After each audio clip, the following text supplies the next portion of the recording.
Sul piccolo schermo è diventato famoso indossando il camice bianco del medico specializzando Riccardo nella fiction di successo Doc nelle tue mani. Nella vita reale Pierpaolo Spollone è un attore 31enne padovano che proprio per questa esperienza sul set ha deciso di diventare testimonial di ADMO Padova, l'associazione donatori di midollo osseo.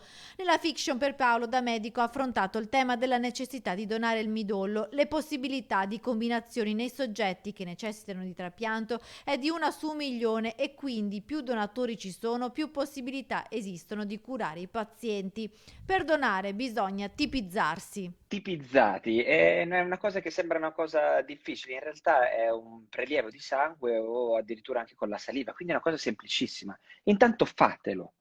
Poi dopo, deciderete con più calma, ma intanto è importante già fare un'iscrizione, essere tipizzati, tipizziamoci tutti, è importante farlo, quindi non abbiate paura, avete la possibilità come alla lotteria, no? Di essere speciali. Con la pandemia c'è stato un crollo delle iscrizioni nel registro dei donatori di midollo osseo, circa il 60% in meno rispetto all'anno scorso. Per questo l'invito a tutti i giovani dai 18 ai 35 anni è quello di contattare la sede ADMO della propria città e di prendere un appuntamento.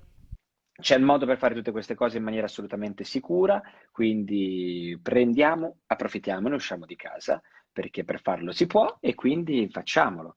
Su via, ragazzi, dai 18 ai 35 anni, lo voglio ricordare. Filo. Io mi tipizzo, io avanti sai poi cosa facciamo? Sì. Facciamo l'appuntamento ufficiale e facciamo il video di quando verrò tipizzato.